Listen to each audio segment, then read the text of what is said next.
وہ اس سے 3 قدم آگے کھڑا تھا، اتنا قریب کہ وہ ہاتھ بڑھاتی تو اس کا کندھا چھو لیتی۔ وہاں ان دونوں کے علاوہ اور کوئی نہیں تھا۔ وہ اس کے کندھے سے اوپر خانہ کعبہ کے کھلتے ہوئے دروازے کو دیکھ رہی تھی۔ وہ نور کے اس سیلاب کو دیکھ رہی تھی جس نے وہاں موجود ہر چیز کو اپنی لپیٹ میں لینا شروع کر دیا تھا۔ وہ خانہ کعبہ کے غلاف پر تحریر آیات کو بآسانی دیکھ سکتی تھی۔ وہ آسمان پر موجود ستاروں کی روشنی کو یکدم بڑھتے محسوس کر سکتی تھی۔ اس سے آگے کھڑا شخص تلبیہ پڑھ رہا تھا۔ وہاں گونجنے والی واحد آواز اسی کی آواز تھی، خوش الحان آواز۔ اس نے بے حد اپنے آپ کو اس کے پیچھے وہی کلمات دہراتے پایا، اسی طرح جس طرح وہ پڑھ رہا تھا، مگر زیر لب پھر وہ اپنی آواز اس کی آواز میں ملانے لگی، اسی کی طرح مگر زیر لب پھر اس کی آواز بلند ہونے لگی۔ پھر اس کو احساس ہوا وہ اپنی آواز اس کی آواز سے بلند نہیں کر پا رہی تھی۔ اس نے کوشش ترک کر دی، وہ اس کی آواز میں آواز ملاتی رہی۔ خانہ کعبہ کا دروازہ کھل چکا تھا تو اس نے اس شخص کو آگے بڑھ کر دروازے کے پاس جا کر کھڑے ہوتے دیکھا۔ اس نے اسے ہاتھ آسمان کی طرف اٹھاتے دیکھا، وہ دعا کر رہا تھا۔ وہ اسے دیکھتی رہی، پھر اس نے ہاتھ نیچے کر لیے۔ اب وہ نیچے بیٹھ کر زمین پر سجدہ کر رہا تھا کعبہ کے دروازے کے سامنے۔ وہ اسے دیکھتی رہی، اب وہ کھڑا ہو رہا تھا، وہ پلٹنے والا تھا۔ وہ اس کا چہرہ دیکھنا چاہتی تھی۔ اس کی آواز شناسا تھی مگر چہرہ دیکھے بغیر وہ اب مڑ رہا تھا۔ وہ یکدم بڑبڑا کر اٹھ بیٹھی۔ کمرے میں تاریکی تھی۔ چند لمحوں کے لیے اسے لگا وہ وہیں ہو، خانہ کعبہ میں، پھر جیسے وہ حقیقت میں واپس آ گئی۔ اس نے اٹھ کر کمرے کی لائٹ جلا دی اور پھر بیڈ پر آ کر دوبارہ بیٹھ گئی۔ اسے خواب اپنی پوری جذباتیات سمیت یاد تھا، یوں جیسے اس نے کوئی فلم دیکھی ہو، مگر اس آدمی کا چہرہ وہ نہیں دیکھ سکی تھی۔ اس کے مڑنے سے پہلے اس کی آنکھ کھل گئی تھی۔ خوش الحان آواز جلال انصر کے سوا کس کی ہو سکتی تھی، اس نے سوچا، مگر وہ شخص دراز قد تھا۔ جلال انصر تو سانولا تھا۔ اس شخص کے احرام میں سے نکلے ہوئے کندھے اور بازوؤں کی رنگت صاف تھی اور اس کی آواز وہ شناسا تھی۔ وہ یہ پہچان نہیں پا رہی تھی کہ وہ جلال انصر کی تھی یا کسی اور کی۔ خواب بہت عجیب تھا مگر اس کے سر کا درد غائب ہو چکا تھا اور وہ حیران کن طور پر پرسکون تھی۔ اس نے اٹھ کر کمرے کی لائٹ آن کی۔ وال کلاک 1 بجا رہا تھا۔ امامہ کو یاد آیا وہ رات کو عشاء کی نماز پڑھے بغیر ہی سو گئی تھی۔ اس نے کپڑے بھی تبدیل نہیں کیے تھے، نہ ہی سونے سے پہلے وضو کیا تھا۔ اس نے کپڑے تبدیل کیے اور اپنے کمرے سے باہر آ گئی۔ سعیدہ اماں کے کمرے میں روشنی نہیں تھی، وہ سو رہی تھی۔ پورے گھر میں گہری خاموشی چھائی ہوئی تھی۔ صحن میں بلب چل رہا تھا، ہلکی ہلکی دھند کی موجودگی بھی بلب کی روشنی میں محسوس کی جا سکتی تھی۔ صحن کی دیواروں کے ساتھ چڑھی سبز بیلیں سرخ اینٹوں کی دیواروں کے ساتھ بالکل ساکت تھی۔ وہ وضو کرنے کے لیے صحن کی دوسری طرف موجود باتھ روم میں جانا چاہتی تھی، مگر صحن میں جانے کے بجائے وہ برآمدے کے ستون کے پاس آ کر بیٹھ گئی۔ اپنے سویٹر کی آستینوں کو اوپر کرتے ہوئے اس نے اپنی شرٹ کے آستینوں کے بٹن کھولتے ہوئے انہیں اوپر فولڈ کر دیا۔ چند لمحوں کے لیے اسے جھرجھری آئی، خنکی بہت زیادہ تھی۔ پھر وہ ان بیلوں کو دیکھنے لگی۔ ایک بار پھر جلال انصر کے ساتھ شام کو ہونے والی ملاقات اسے یاد آ رہی تھی، مگر اس بار اس کی باتوں کی گونج اسے اشک بار نہیں کر رہی تھی۔ دستگیری میری تنہائی کی تو نے ہی تو کی، میں تو مر جاتا اگر ساتھ نہ ہوتا تیرا۔ طے بطے تیرگیاں ذہن پہ جب ٹوٹتی ہیں، نور ہو جاتا ہے کچھ اور حویدہ تیرا۔ کچھ نہیں مانگتا شاہوں سے یہ شیدہ تیرا، اس کی دولت ہے فقط نقش کفے پا تیرا۔ ایک افسردہ سی مسکراہٹ اس کے ہونٹوں پر نمودار ہوئی۔ گزرے ہوئے پچھلے 8.5 سالوں میں یہ آواز اور یہ الفاظ اس کے ذہن سے کبھی معدوم نہیں ہوئے تھے، اور پھر اسے کچھ دیر پہلے کے خواب میں سنائی دینے والی وہ دوسری آواز یاد آئی، لبیک اللہم لبیک، لبیک لا شریک لک لبیک، ان الحمد والنعمت لک والملک لا شریک لک۔ وہ آواز مانوس اور شناسا تھی، مگر جلال انصر کی آواز کے علاوہ وہ کسی اور آواز سے واقف نہیں تھی۔ آنکھیں بند کر کے اس نے خواب میں دیکھے ہوئے اس منظر کو یاد کرنے کی کوشش کی۔ مقام ملتزم، خانہ کعبہ کا کھلا دروازہ، غلاف کعبہ کی وہ روشن آیات، وہ پرسکون ٹھنڈی معطر رات، خانہ کعبہ کے دروازے سے پھوٹتی وہ دودھیا روشنی اور سجدہ کرتا تلبیہ پڑھتا وہ مرد۔ امامہ نے آنکھیں کھول دیں۔ کچھ دیر تک وہ صحن میں اترتی دھند میں نظریں جمائے اس آدمی کے بارے میں سوچتی رہی۔ اس آدمی کے برہنہ کندھے کی پشت پر ہلکے ہلکے بالوں میں زخم کا ایک منڈیل شدہ نشان تھا۔ امامہ کو حیرت ہو رہی تھی۔ خواب کی اس طرح کی جذباتیات اسے پہلے کبھی یاد نہیں رہی تھی۔ اس نے زندگی میں پہلی بار خانہ کعبہ کو خواب میں دیکھا تھا اور وہاں بیٹھے اسے خواہش ہوئی تھی کہ کاش وہ کبھی اس طرح مسجد نبوی صلی اللہ علیہ وآلہ وسلم میں روضہ رسول صلی اللہ علیہ وآلہ وسلم کے سامنے کھڑی ہو، اسی طرح مسجد نبوی لوگوں سے خالی ہو، وہاں صرف وہ ہو۔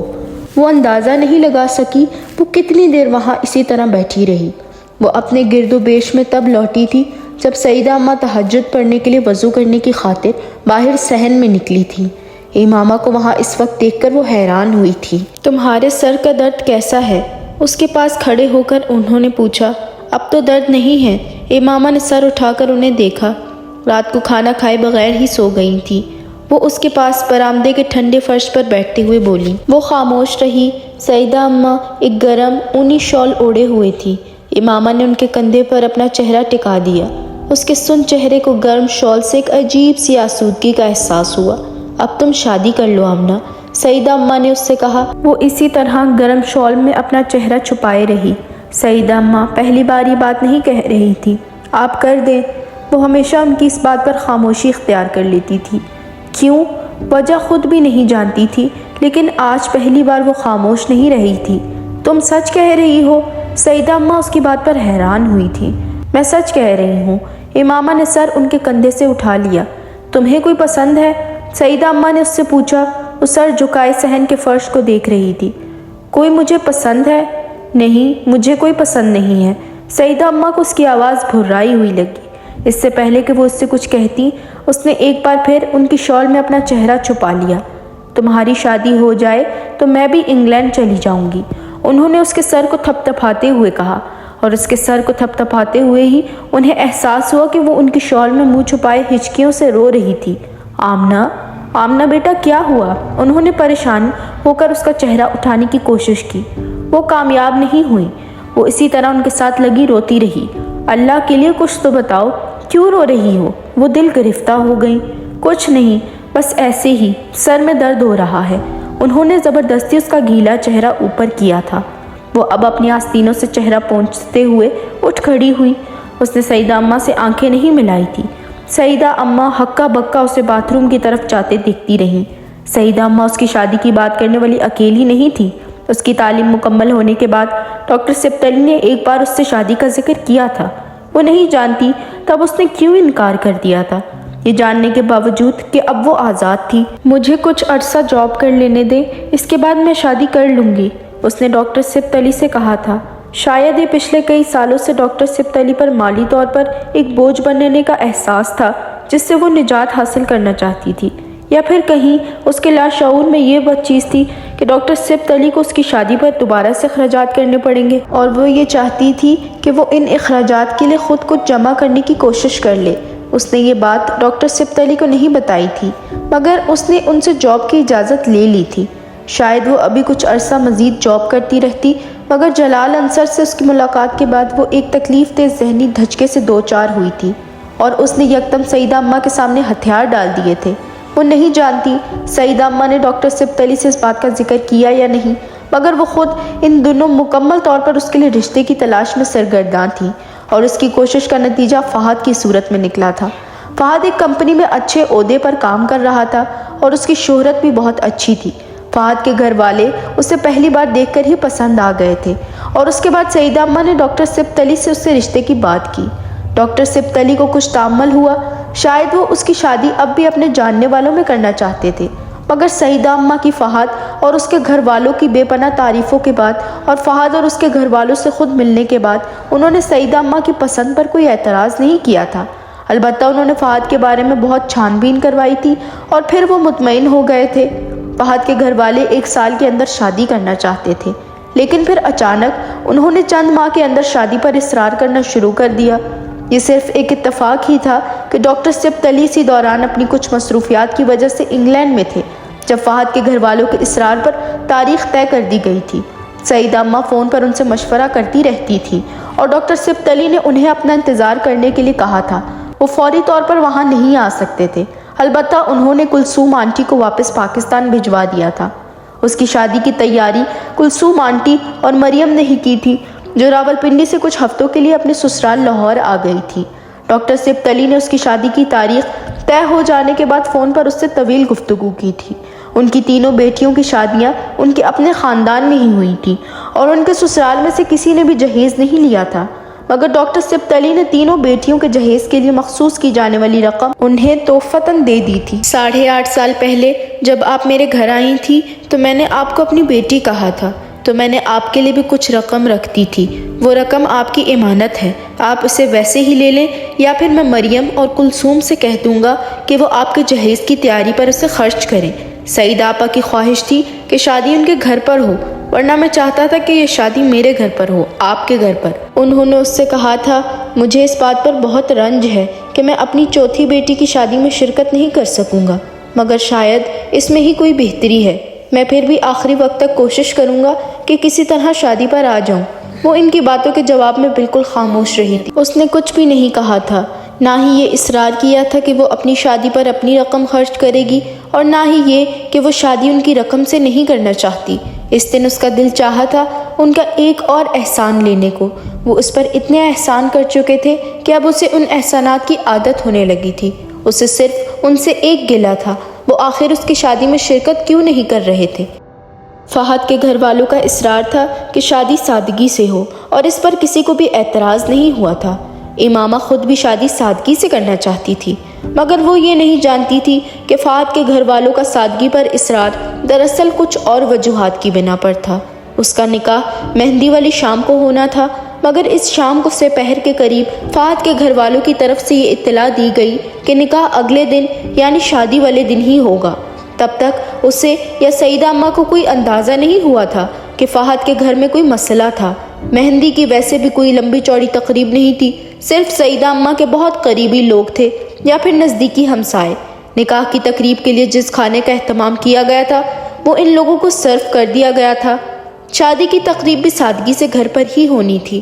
4 بجے بارات کو آ جانا تھا اور 6 بجے کے قریب رخصتی تھی، لیکن بارات آنے سے 1 گھنٹہ پہلے فہد کے گھر والوں نے سعیدہ اماں کو فہد کی روپوشی کے بارے میں اطلاع دیتے ہوئے اس رشتے سے معذرت کر لی۔ امامہ کو 4 بجے تک اس سارے معاملے کے بارے میں کچھ نہیں پتا تھا۔ فہد کے گھر سے عروسی لباس پہلے بھجوا دیا گیا تھا اور وہ اس وقت وہ لباس پہنے تقریباً تیار تھی۔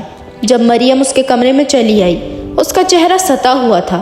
اس نے امامہ کو کپڑے تبدیل کرنے کے لیے کہا۔ اس نے امامہ کو فوری طور پر یہ نہیں بتایا تھا کہ فہد کے گھر والے انکار کر کے جا چکے تھے۔ اس نے امامہ سے صرف یہی کہا تھا کہ فہد کے گھر والوں نے شادی کینسل کر دی ہے، اس کے گھر میں کسی قریبی عزیز کا انتقال ہو گیا ہے۔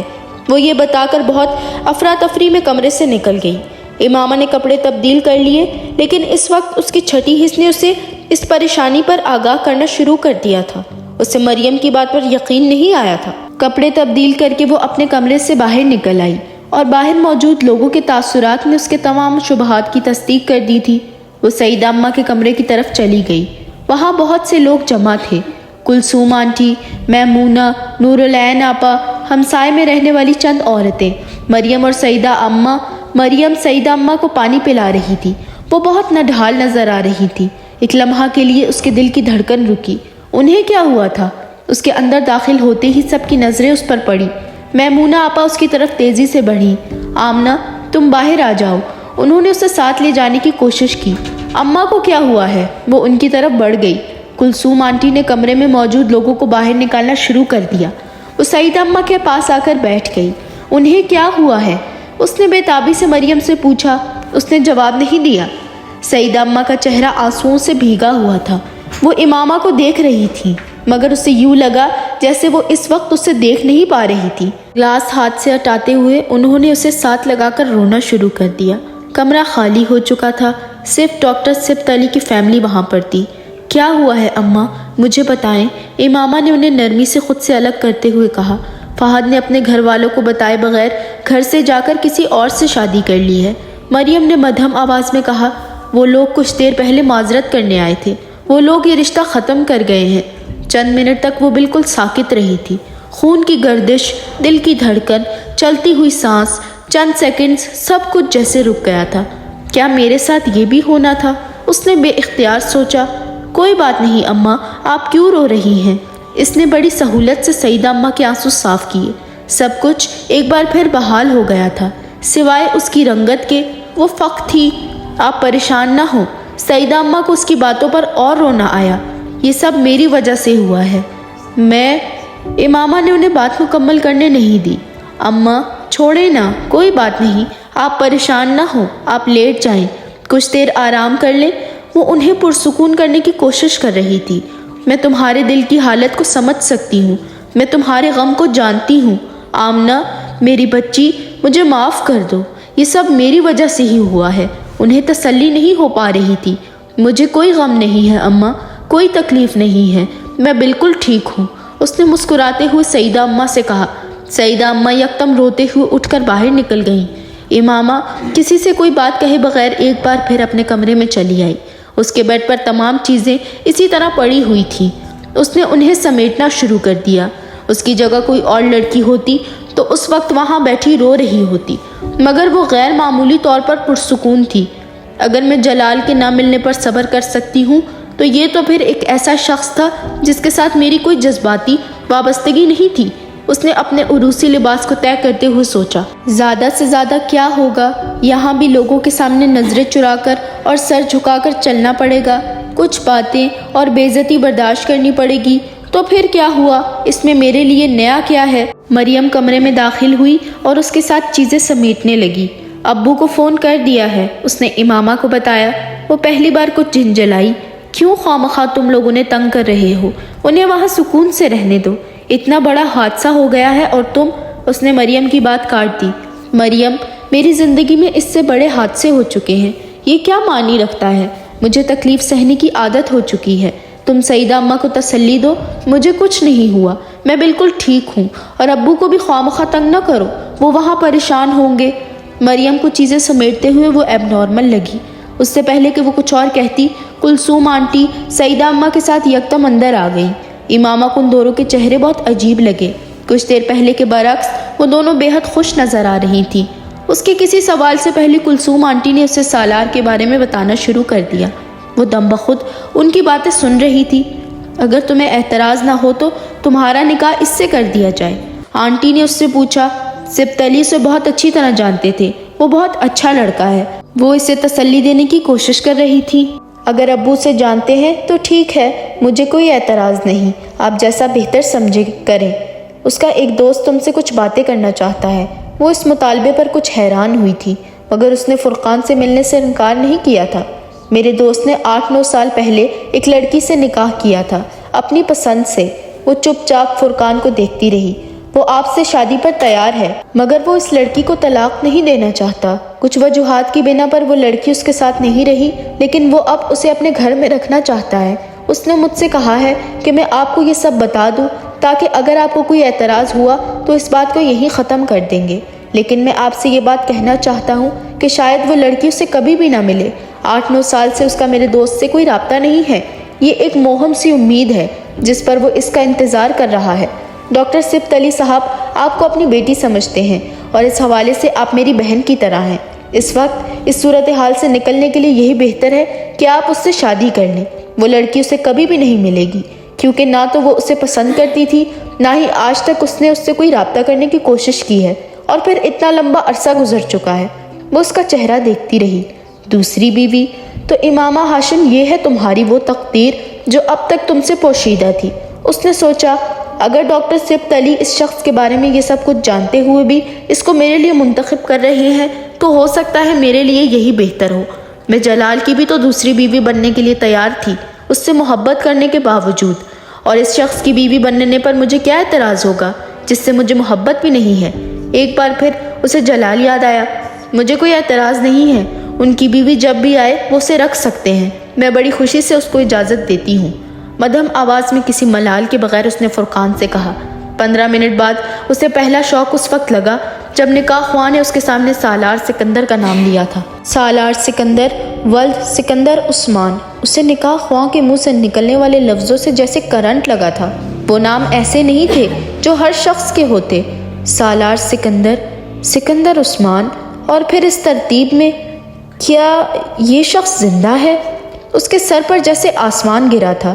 اس کے چہرے پر چادر کا گھونگھٹ نہ ہوتا تو اس وقت اس کے چہرے کے تاثرات نے سب کو پریشان کر دیا ہوتا۔ نکاح خواں اپنے کلمات دوبارہ دہرا رہا تھا۔ امامہ کا ذہن معوف اور دل ڈوب رہا تھا۔ اگر یہ شخص زندہ تھا تو میں تو اب تک اس کے نکاح میں ہوں۔ میرے خدا، یہ سب کیا ہو رہا ہے؟ ڈاکٹر سبت علی اسے کیسے جانتے ہیں؟ اس کے ذہن میں ایک فشار برپا تھا۔ آمنہ بیٹا ہاں کہو۔ سعیدہ اماں نے اس کے کندھے پر اپنا ہاتھ رکھا۔ سالار سکندر جیسے شخص کے لیے ہاں، اس کا دل کسی نے اپنی مٹھی میں لے کر بھینچا۔ وہ ہاں کے علاوہ اس وقت کچھ اور کہہ ہی نہیں سکتی تھی۔ خوف اور شوق کے عالم میں اس نے کاغذات پر دستخط کیے تھے۔ کاش کوئی معجزہ ہو، یہ وہ سالار سکندر نہ ہو، یہ سب ایک اتفاق ہو۔ اس نے اللہ سے دعا کی تھی۔ ان سب لوگوں کے کمرے سے چلے جانے کے بعد مریم نے اس کے چہرے سے چادر ہٹا دی۔ اس کے چہرے کا رنگ بالکل سفید ہو چکا تھا۔ کیا ہوا؟ مریم کی تشویش میں اضافہ ہو گیا۔ وہ سمجھ نہیں سکی وہ اس سے کیا کہہ رہی تھی۔ اس کا ذہن کہیں اور تھا۔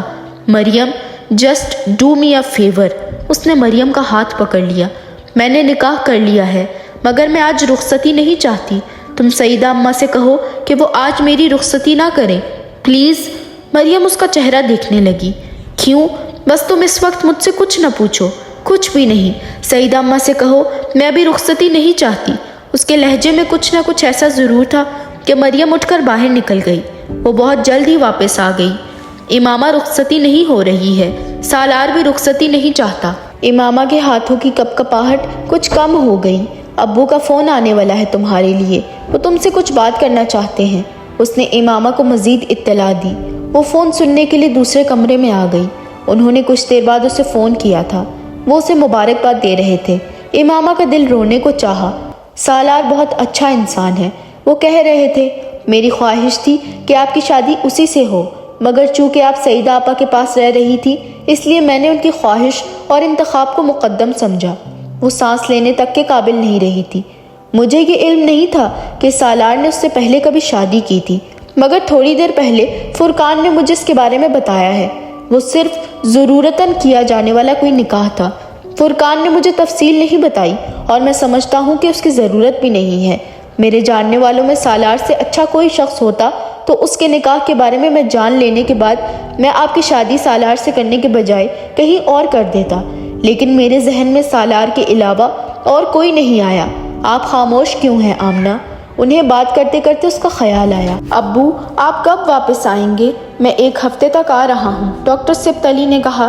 مجھے آپ سے بہت ساری باتیں کرنی ہیں، مجھے آپ کو بہت کچھ بتانا ہے۔ آپ خوش نہیں ہیں؟ ڈاکٹر سبت علی کو اس کے لہجے نے پریشان کیا۔ آپ پاکستان آ جائیں، پھر میں آپ سے بات کروں گی، اس نے حتمی لہجے میں کہا۔ وہ رات کو سونے سے پہلے وضو کرنے کے لیے باتھ روم میں گئی۔ وضو کے بعد واپس آتے ہوئے اپنے کمرے میں جانے کے بجائے وہ صحن میں برآمدے کی سیڑھیوں پر بیٹھ گئی۔ گھر میں اس وقت کوئی مہمان نہیں تھا۔ وہ اور سعیدہ اماں ہمیشہ کی طرح تنہا تھے۔ سعیدہ اماں تھکاوٹ کی وجہ سے بہت جلد سو گئیں۔ وہ ملازمہ کے ساتھ گھر میں موجود کام نپٹاتی رہی۔ 10:30 بجے کے قریب ملازمہ بھی اپنا کام ختم کر کے سونے کے لیے چلی گئی۔ وہ شادی کے کاموں کی وجہ سے پچھلے کچھ دنوں سے وہیں رہ رہی تھی۔ امامہ کچن اور اپنے کمرے کے بہت سے چھوٹے چھوٹے کام نپٹاتی رہی۔ وہ جس وقت ان سب کاموں سے فارغ ہوئی اس وقت رات کے 12:30 بج رہے تھے۔ وہ بہت تھک چکی تھی، مگر سونے سے پہلے وضو کرنے کے بعد صحن سے گزرتے ہوئے یکدم ہی اس کا دل اپنے کمرے میں جانے کو نہیں چاہا۔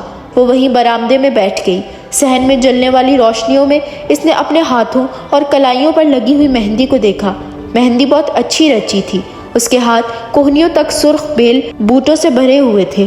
اس نے کل بہت سالوں کے بعد پہلی بار بڑے شوق سے مہندی لگوائی تھی۔ اسے مہندی بہت پسند تھی۔ تہواروں کے علاوہ بھی وہ اکثر اپنے ہاتھوں پر مہندی لگایا کرتی تھی، مگر 8.5 سال پہلے اپنے گھر سے نکل آنے کے بعد اس نے کبھی مہندی نہیں لگائی تھی۔ غیر محسوس طور پر ان تمام چیزوں سے اس کی دلچسپی ختم ہو گئی تھی، مگر 8.5 سال کے بعد پہلی بار اس نے بڑے شوق سے اپنے ہاتھوں پر نقش و نگار بنوائے تھے۔ نہ صرف ہاتھوں پر بلکہ پیروں پر بھی۔ وہ اپنے پیروں کو دیکھنے لگی۔ شال کو اپنے گرد لپیٹتے ہوئے اس نے اپنے ہاتھوں اور بازوؤں کو اس کے نیچے چھپا لیا۔ اسد سے جلال، جلال سے فہد اور فہد سے سالار۔ ایک شخص کو میں نے رد کیا، 2 نے مجھے رد کر دیا، اور چوتھا شخص جو میری زندگی میں شامل ہوا وہ سب سے بدترین ہے، سالار سکندر۔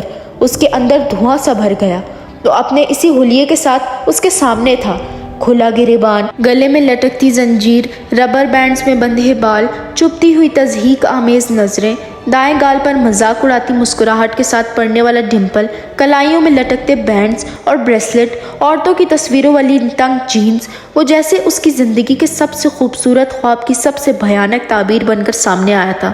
اس کے دل میں سالار سکندر کے لیے ذرہ برابر بھی عزت نہ تھی۔ میں نے زندگی میں بہت سی غلطیاں کی ہیں، مگر میں اتنی بری نہیں ہوں کہ تمہارے جیسا برا مرد میری زندگی میں آئے۔ اس نے کئی سال پہلے فون پر اس سے کہا تھا، شاید اسی لیے جلال نے تم سے شادی نہیں کی، کیونکہ نیک مردوں کے لیے نیک عورتیں ہوتی ہیں، تمہارے جیسی نہیں۔ سالار نے جواباً کہا تھا۔ امامہ نے اپنے ہونٹ بھینچ لیے۔ چاہے کچھ ہو جائے سالار، میں تمہارے ساتھ نہیں رہوں گی، تم واقعی مر جاتے تو زیادہ اچھا تھا۔ وہ بڑبڑائی۔ اس وقت ایک لمحہ کے لیے بھی اسے یہ خیال نہیں آیا تھا کہ سالار سکندر نے کبھی اس پر کوئی احسان کیا تھا۔ ڈاکٹر سبت علی جس رات پاکستان واپس آئے تھے، اس رات امامہ ان کے گھر پر ہی تھی، مگر رات کو اس نے ان سے سالار کے بارے میں کوئی بات نہیں کی۔ مریم ابھی لاہور میں رہی تھی، اسی لیے وہ سب آپس میں خوشگپیوں میں مصروف رہے۔ اگلے دن صبح بھی وہ سب اسی طرح اکٹھے بیٹھے باتیں کرتے رہے۔ وہ امامہ کو ان تحائف کے بارے میں بتاتے رہے جو وہ انگلینڈ سے امامہ اور سالار کے لیے لے کر آئے تھے۔ امامہ خاموشی سے سنتی رہی۔ سالار بھائی کو تو آج افطاری پر بلائیں، یہ مریم کی تجویز تھی۔ ڈاکٹر سبت علی نے مریم کے کہنے پر سالار کو فون کیا۔ امامہ تب بھی خاموش رہی۔ وہ دوپہر کو نماز پڑھنے کے لیے باہر جانے لگے تو امامہ ان کے ساتھ باہر پورچ تک آ گئی۔ ابو، مجھے آپ سے کچھ بات کرنی ہے، اس نے دھیرے سے کہا۔ ابھی؟ ڈاکٹر سبت علی قدرے حیرانی سے بولے۔ نہیں، آپ نماز پڑھائیں پھر واپسی پر۔ وہ کچھ دیر تشویش سے اسے دیکھتے رہے، پھر کچھ کہے بغیر باہر چلے گئے۔